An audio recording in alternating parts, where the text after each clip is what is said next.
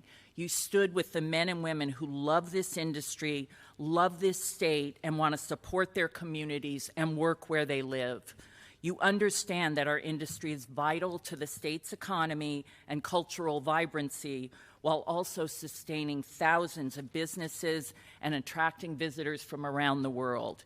Your leadership, along with the tremendous work on the program by Senator Allen, Assemblymember Zabur, and our many other allies in the legislature, has given hope to tens of thousands of working families, small businesses, vendors, and entire communities.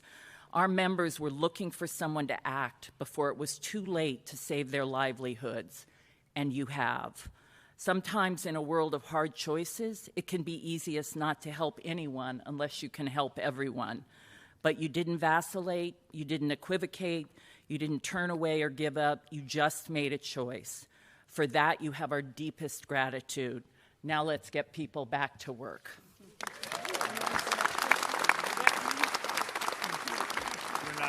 I never get that part right. Now it's my pleasure to introduce Renata Ray, business representative for IATSE Local 44 and Property Craft member.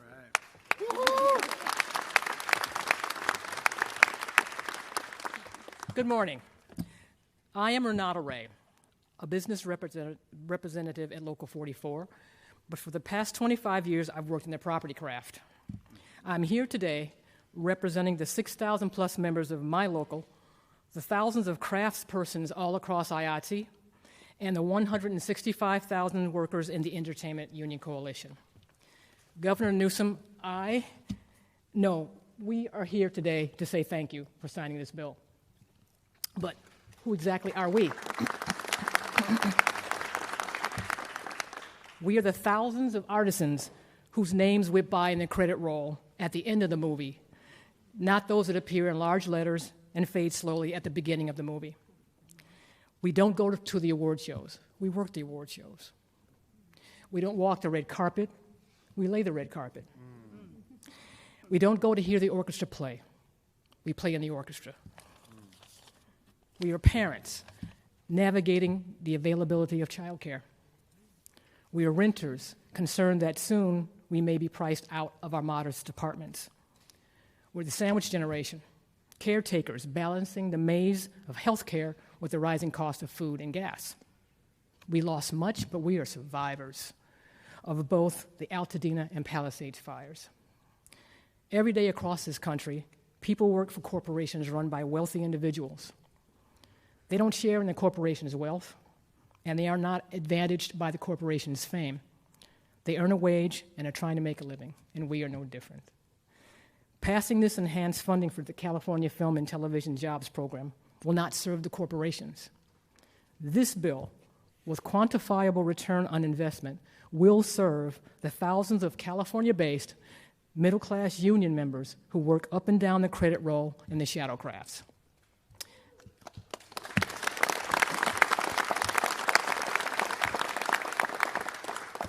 It gives us a future. We are not the rich, we're not the famous. The signing of this bill means that now we are seen. Thank you, Governor Newsom, all the legislators, committee members, assembly members, aides, and staff. I am now happy to introduce Tom Ibarra, the founder and owner of Real Waste and Recycling.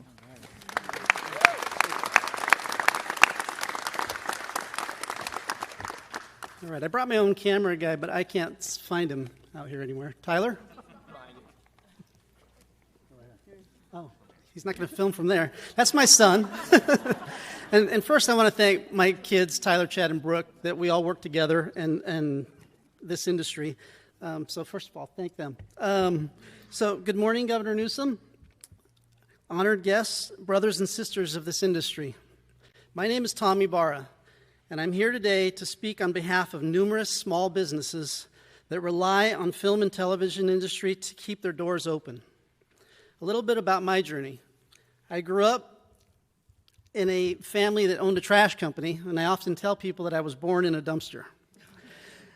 After 40 years of hauling everything that Los Angeles had to throw at me, in 2010 I decided to start my own company, Real Waste and Recycling, that focuses solely on the entertainment industry.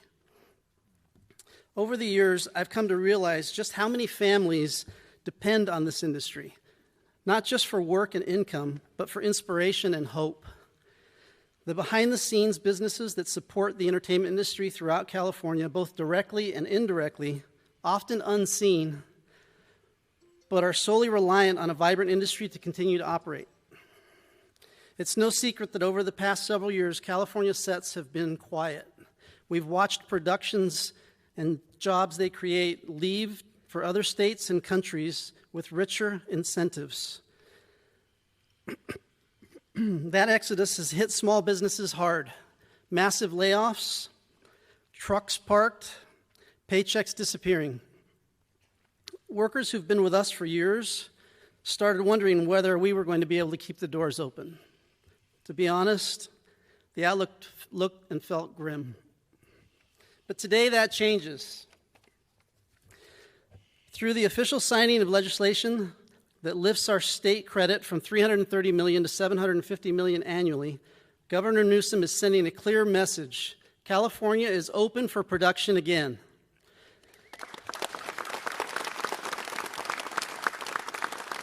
This isn't just a line on a budget. Governor Newsom's steadfast leadership and commitment to industry families since October of last year is a necessary fuel and hope for thousands of small businesses like mine. The prop shop in Sun Valley can rehire its carpenters. The caterer in Pacoima can fire up the grills. The drivers, the location professionals, and hundreds of thousands of industry crew and cast members who can now stay close to home and still earn a living. When productions shoot here in California, the money ripples through every corner cafe, hardware store, dry cleaners, and all across our communities.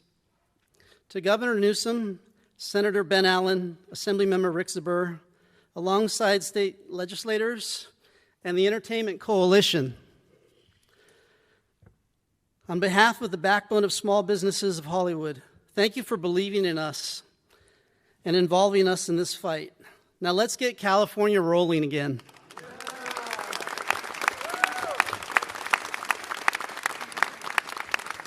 It's now my honor to welcome Mayor of Los Angeles, Karen Bass. Thank you.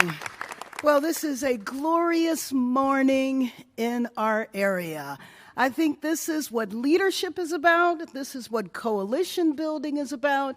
And I want to thank our governor for hanging in there, for being bold by presenting the tax credits at this amount. And finally, we're above New York after many, many years. Our legislative leaders, Senator Allen, Assemblymember Zabur, and the other representatives of the state legislature that are here today. This is a wonderful day for the industry after several very tough years. From watching production slip away to the point where other states developed their own capacity, where people didn't have to come home anymore, they could relocate. I was there in Sacramento when I served as speaker, and we got the first tax credits done. And then it was also another tough economic time, but we realized that the industry was slipping away. It was a small amount, and we had hoped that over the years it would grow, but it really took this legislative session to make it grow in such a substantial way that I know production that was already beginning to return to LA is going to flourish.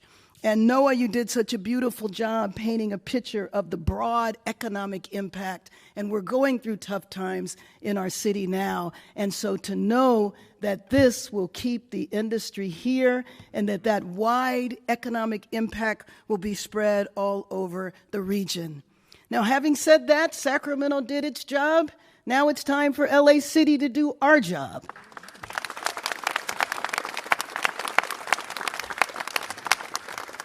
I want to thank our entertainment committee that we have in the mayor's office, and I want to let everybody know that we're moving forward to say, what is our part? How can we make filming easier? How can we make the permit process more streamlined? How can we make it more cost-effective to film here? How can we remove the barriers so that when the tax credits go into full bloom and production is back here in a major way, we make sure that there is no impediment on any level of government so that our industry can flourish.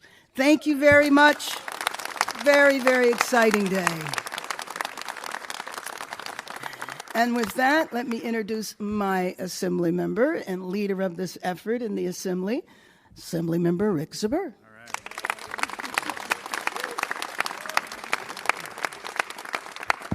Thank you, Mayor Bass. Thank you for your leadership. You have been a champion for this effort since you were the leader of the Assembly, and want to thank you for everything you've done for this. It's an honor to be here today with our governor. Thank you so much, Governor Newsom, and with so many colleagues and champions of California's entertainment industry. Today is a proud day for California, and especially for the hundreds of thousands of workers, craftspeople, and small business owners who make up the backbone of our film and television industry. With the signing of SB 132, we are making a bold and historic investment, expanding the film and tax credit program from $330 million to $750 million. That is something that we've been tried to do for many, many years, and it wasn't until Governor Newsom made that historic step this summer that we were able to do what we really needed to do for this industry. And that's not a number, that's a lifeline.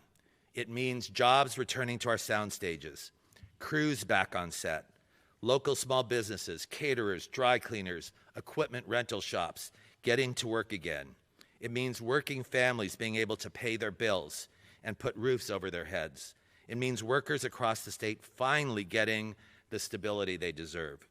In recent years, we've watched productions leave our state in search of better incentives. And with that, we've seen far too many Californians lose jobs, steady work, and in some cases, hope.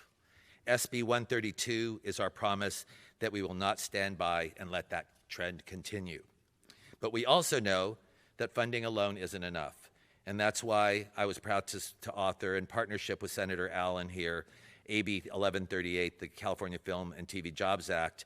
And this bill is the second step, one that will modernize our tax credit program and ensure the greatest return on the $750 million investment that the governor has proposed and the legislature has adopted. It's about maximizing economic impact, prioritizing equity, and turning the tide on job loss. We are closer than ever to getting AB 1138 across the finish line, and I look forward to working with all of you again to make that happen. And I want to thank Governor Newsom once again for his leadership and vision, as well as our Senate Pro Tem Mike McGuire, our Assembly Speaker Robert Rivas, our Budget Chair Jesse Gabriel, who's here behind me,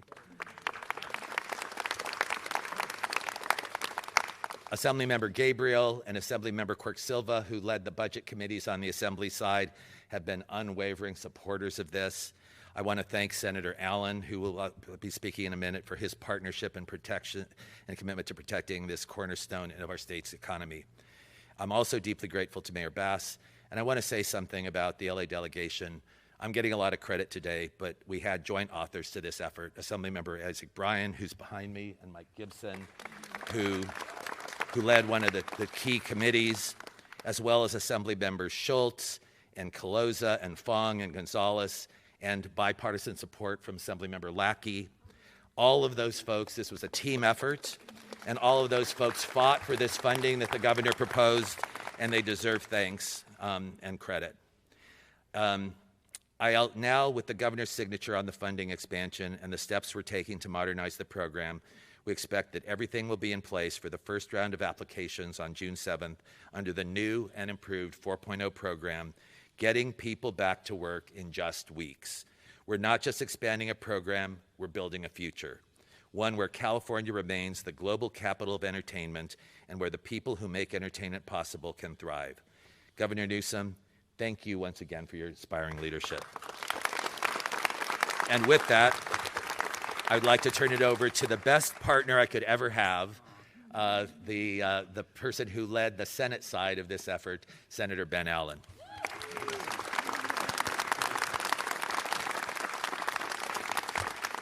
Oh, man, it's so exciting to be here today, right here at the Ranch Lot Studios, which is such a real symbol of the confidence that this industry has in rebuilding here and restarting all of the entertainment production that we know that ought to be happening here in our homeland, right here in the LA area. So this is an exciting moment for us. I'm Senator Ben Allen. I'm so proud to represent Hollywood in the California State Senate, and I just had such a pleasure working with all these wonderful colleagues from labor, from the studios, from the governor's office, and of course our wonderful partners in the state assembly and in the legislature and the state senate. This has been such a wild ride. We all got together back in October. Who knew that this was all going to all the things that would happen, and all the challenges that we would face trying to bring everyone together. But I'm just so excited to be here at this moment. I grew up here in Southern California, close to the industry. It's such an important part of what it is to be a Southern Californian. And there was always a sense of pride, an excitement, a buzz associated with all the creative work that happens as a result of the entertainment industry. It's not just the actual production itself, but it's the musicians who play in the local chamber orchestra while they're not scoring and working on a film-related production. It's all the creative people who have helped to decorate and all the high school sets in theater programs up and down our region. It's all the folks who work to help to provide additional support to the industry, the florists, and the folks who drive the hospitality industry, and who help to cater to all the folks who come from all over the world to experience a little bit of this Hollywood magic. The event planners, all those kinds of things. This has been so woven into our cultural and social fabric for so many years. And we know that even though people see on TV the glitz and the glamour, the beautiful ball gowns at the Oscars, we know this is actually a working class operation. These are middle class and working people that are out there every day doing the work to put this incredible show on the screens for people all over the world. These are people that are keeping our economy and our region moving. And we know, unfortunately, that these folks have been suffering a lot recently, that the iconic production that always was such an important part of this region had slowed to a trickle. I know our colleague Jessica Colossus here, who just got elected to the state assembly, and she talked about how when she was going door to door in these neighborhoods, just trying to talk to folks about getting elected, so many people were coming to the door in the middle of the day on a weekday. And the reason is they were folks working who had great jobs a couple years ago, and they're at home just updating their resumes and trying to figure out what to do next because all the jobs are gone. And so she got a chance to see that really closely as she was on the campaign trail. And we all got to see it. We all were experiencing it. We know that we knew we needed to do something. And so the voice of this industry rose up, called the governor. The governor responded decisively. And then, of course, it was our job to make sure that this didn't become too leveraged in the budget process. And make sure that the legislators, came together, that we were able to bring in our friends and colleagues from all over the state, and we made sure to include special uplifts for production outside of the LA area. So we're going to see exciting productions happening in the Bay, in San Diego, in the Central Valley. Sacramento has become a really interesting filmmaking site. Who would have thought, right? But there's been some great movies made up there, and we're going to see a lot more. We're going to see a lot more. This is going to be something that's going to benefit Californians up and down our state because of the way we craft this. We crafted it to also include pipeline for new people, for a diverse community to get involved and get good jobs in this industry. So this would really represent our full California richness. We made sure to put in extra support for independent productions, which really needed and deserved our help. We put in place some extra support for music scoring, which we know the poor musicians have really been extra impacted by how easy it is to offshore this work. If you look at how cheap it is to produce a score in Bratislava or Skopje, or even in London compared to Los Angeles. So we knew we needed to put some extra support for our musicians. So this was a group effort. I want to also thank, Rick thanked our wonderful partners in the Assembly. I want to thank our Senate leadership, Senator Mike McGuire, our President Pro Tem, our Budget Chair Scott Wiener. Both of them Northern Californians, but they got how important this was. I want to thank our wonderful co-authors, Senators Menjivar and Perez, Senator Stern, who's a product of the industry himself, Senators Valladares, one of our Republican co-authors, Senator Becker, Senator Rubio, so many of the members who stepped up to make this happen.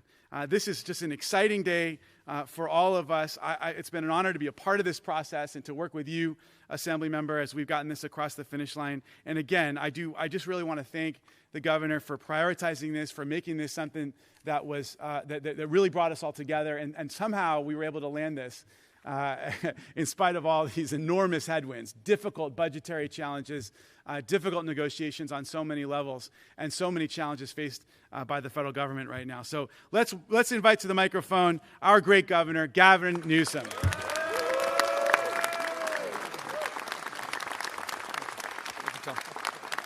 Thank you, Senator. Thank you, guys.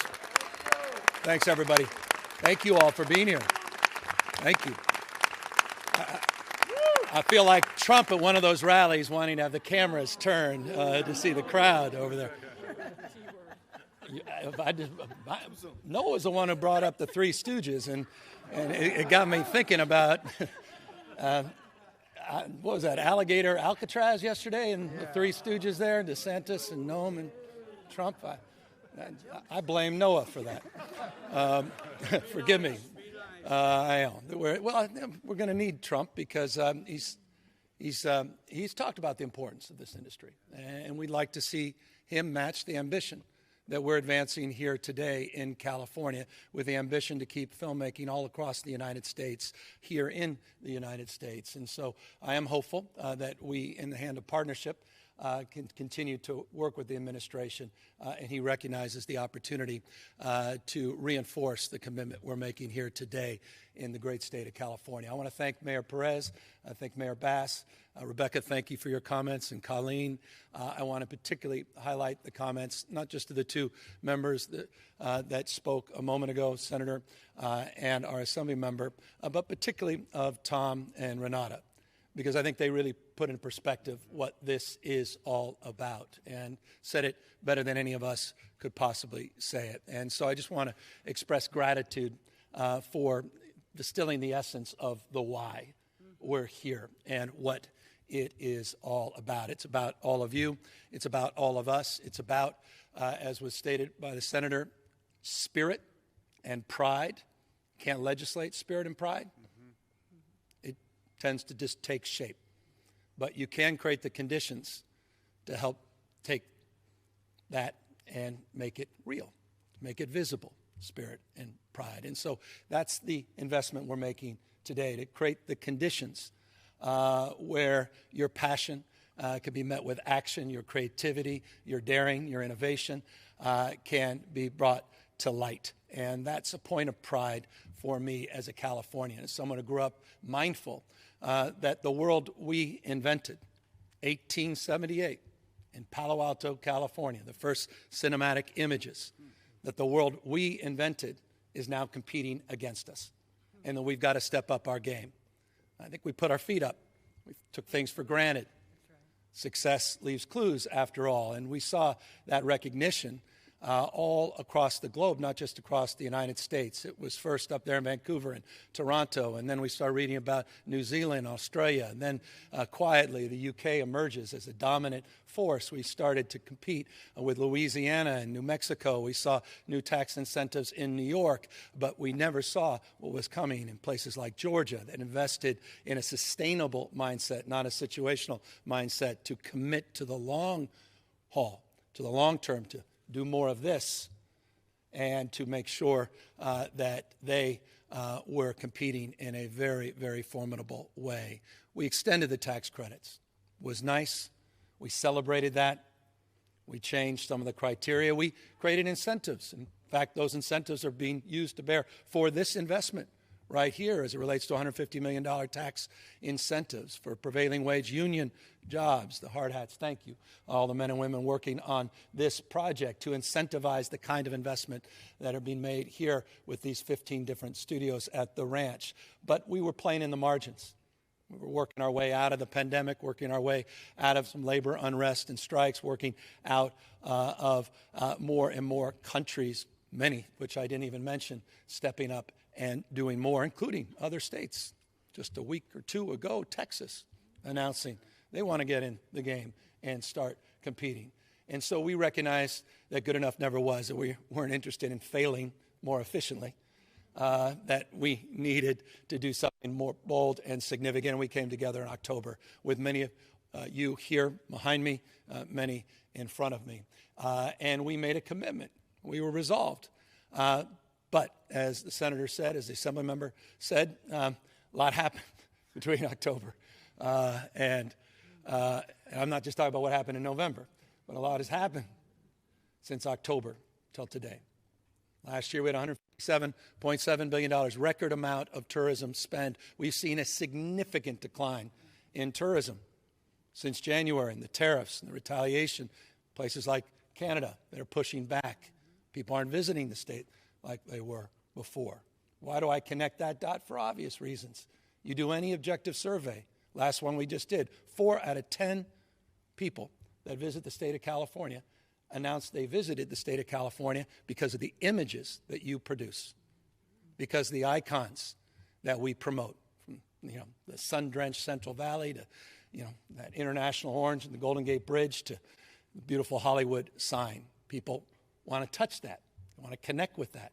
They want to be part of that. This is part of who we are, Brand California. It's part of the dream. And so we're here promoting the dream. We're here protecting the dream. But we're here because we're putting a face on it. And so, again, to Tom and Renata, to all of you, thank you for being that face. Thank you for giving us the courage, despite some budgetary headwinds, to maintain this commitment. Thank you to leadership of Assembly Members of Burr, recognizing we needed to make improvements and modernize how we deliver this tax credit in partnership with Senator Allen, to the budget chair, Jesse Gabriel, who could have easily killed this before he was even heard. That's where the real power is in Sacramento. I thank you for holding strong to bipartisan support we received from the legislature. I'm grateful to all of you for stepping up and stepping into this moment. So with that, I brought my own pen. It'll be my pleasure now to sign this bill. And as I do, it was just mentioned, the application window opens on July 7th. July 7th, 6-month anniversary to the day of the fires here in Southern California. And so this is a big part of that renewal. This is a big part about L.A. rising. Rick, come up here. And Ben. Thank you, Ben. Thank you. Thank you all. Thanks, everybody.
My way, I'd be remiss. I see the Highway Patrol vehicle right here just to express condolences to Officer Cano's family.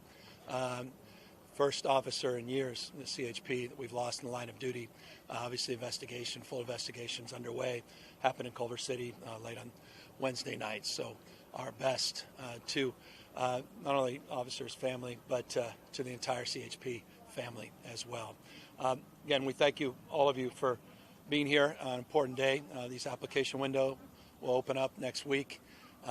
We were remiss not to announce that today we also made public 16 projects that Colleen and her team have just approved that will provide over $1 billion of economic activity in the state, building on the existing tax credit program. The 4.0, the new criteria, just went in effect July 1st, but the application window, again, will take place this next Monday. It also includes an important component, which is refundability. That's now in place. The tax credit program did not have a refundability component.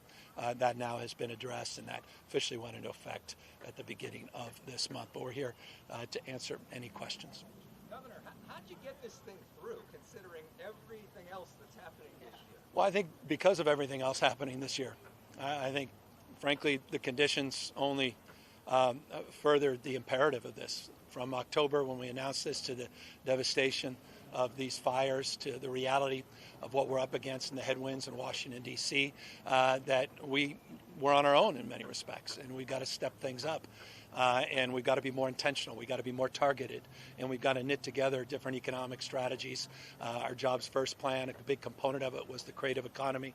It was a focus on creators, Hollywood, and filmmaking, and we had to back that up with real resources. And I think the legislature, to their credit, recognized that imperative, and we just held the line. And that line extended till late Monday night, where we were able to land this.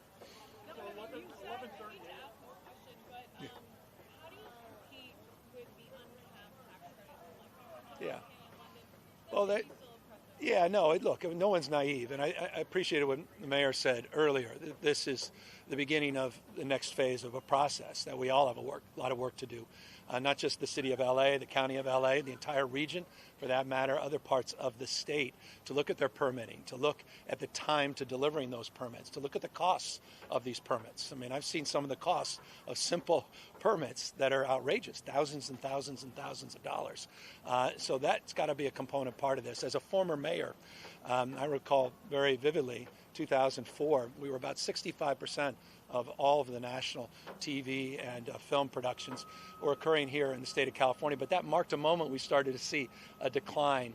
And in San Francisco, as mayor, I was one of the first city mayors to actually put up a significant amount of money for local tax incentives. And I hope this inspires similar efforts in cities large and small across the state as well, to leverage and match some of the ambition from California taxpayers. But is there danger if Georgia is doing an unlimited look, that this isn't enough? Yeah, look, I wish there's Noah here. I don't want to talk for Noah, but he made the point about the pit and what they're doing, and the fact that when things are within a margin, then people are enthusiastic, even if it's not as inexpensive. The quality of life, the quality of cast they can get and crews, the workforce that's still unique here and special, that they will default. But you've got to be competitive. And now we're competitive. You don't have to be the cheapest place to do business. That's never been California's brand or model going back a century. We want to be the best place.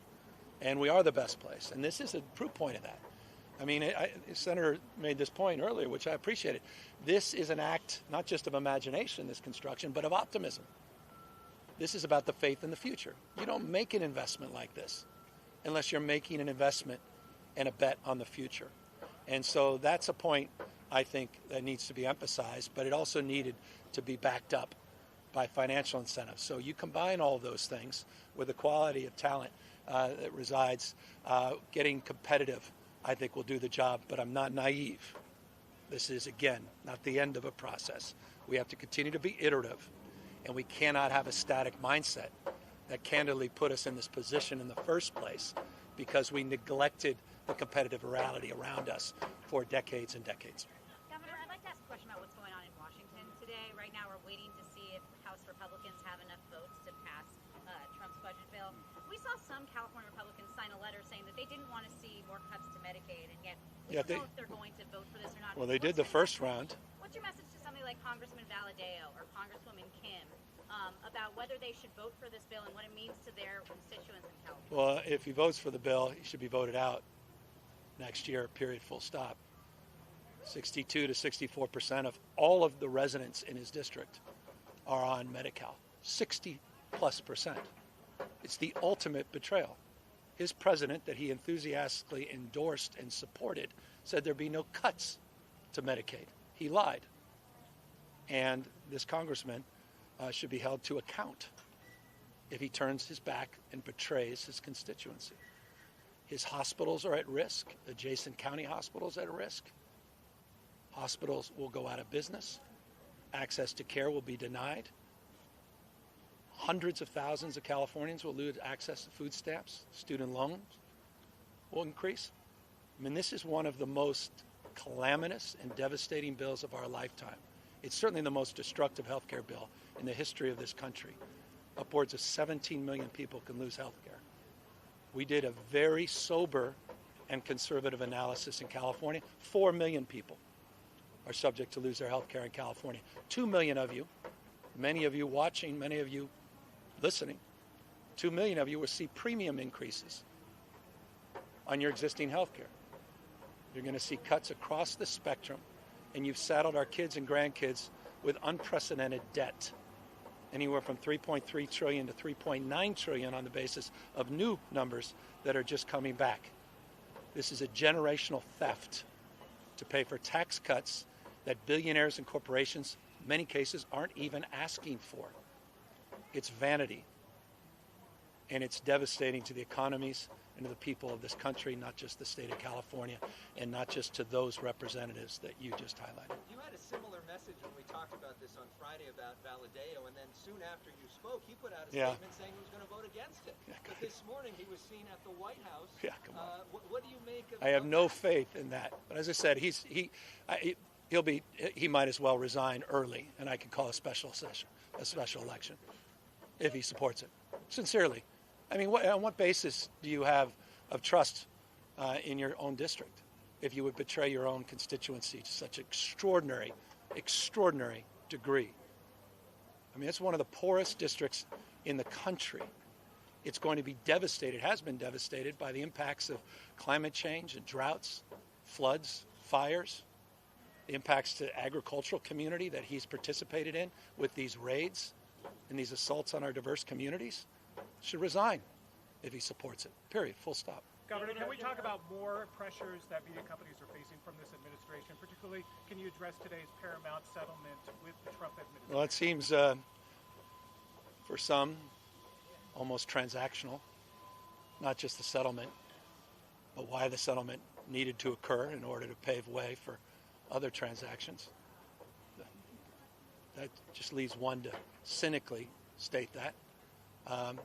I'm not learned enough on the details to assert more than those that have suggested the curious nature of the timing. But it's the nature of the moment we're living in. That said, I sued Fox News for defaming me, for knowingly lying, for editing and assaulting truth and trust.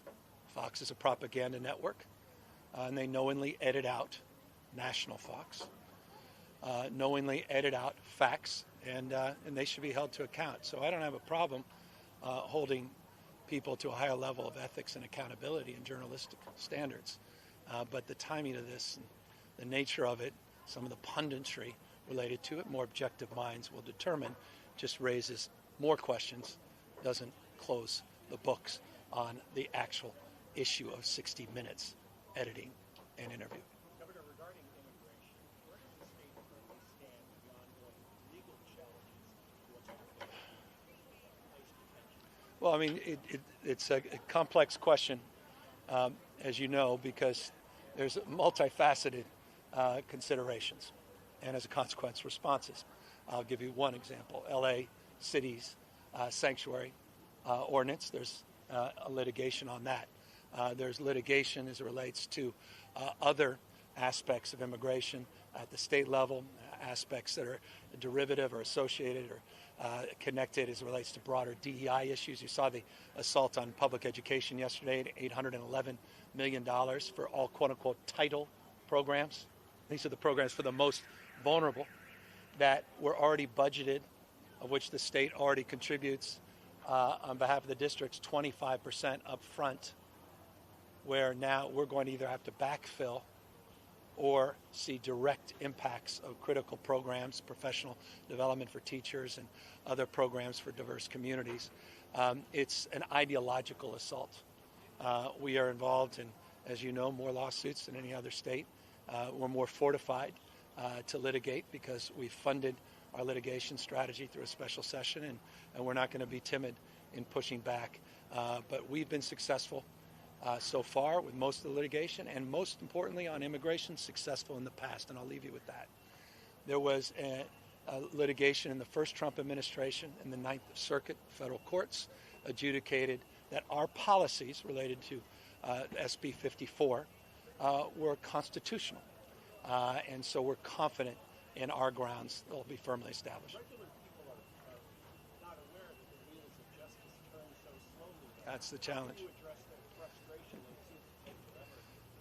Well, that's why these injunctions matter. That's why the Supreme Court decision just a few days ago was so consequential as it relates to local courts impacting broader national rules and regulations. And, of course, that assault on the rule of law that will be part of the weaponization, the further weaponization of the rule of law by the Trump administration is obvious concern. But, look, on that, we'll continue to file aggressively for TROs and injunctions.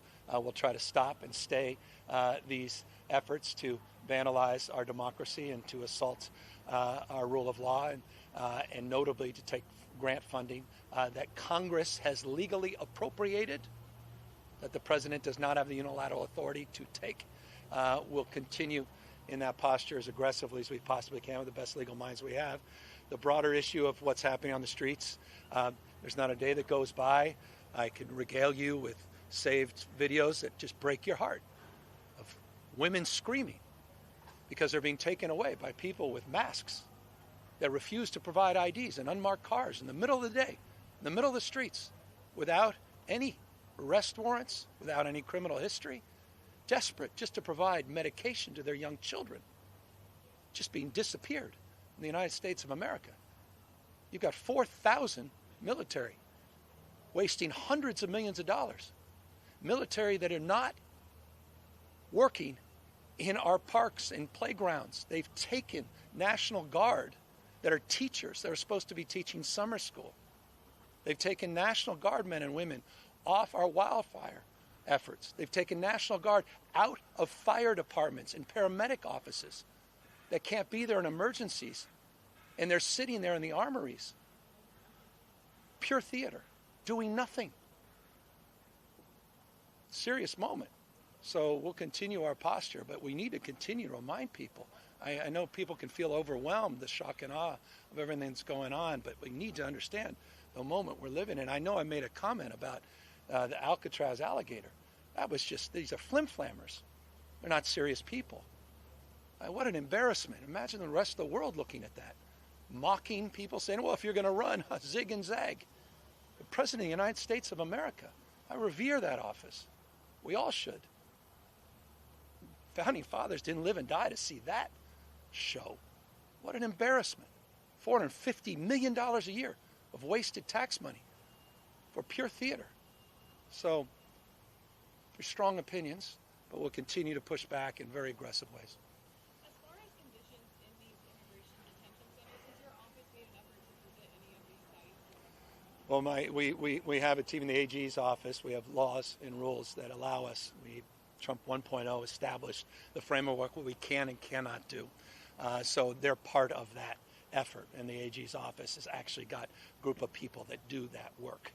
So yes, the state does that, but there's limits in terms of that access, as you know well. They've limited that access to representatives in the House, in Congress, and Senate. And so it's a very trying and challenging time. We've heard stories where people like you, media, come up and they start locking the gates. The United States of America. That remains a stubborn issue. And we have a large prison, as you know, coming into California, private prison.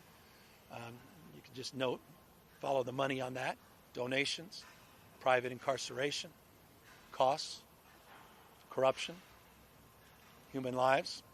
And the state's posture is to consider all we can in relationship to pushing back against that. We lost some litigation in the first Trump administration as it relates to their legal authority. So they have the legal authority. We challenge that.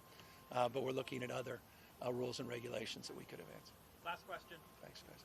What is the future of entertainment in California? Bright. Very bright.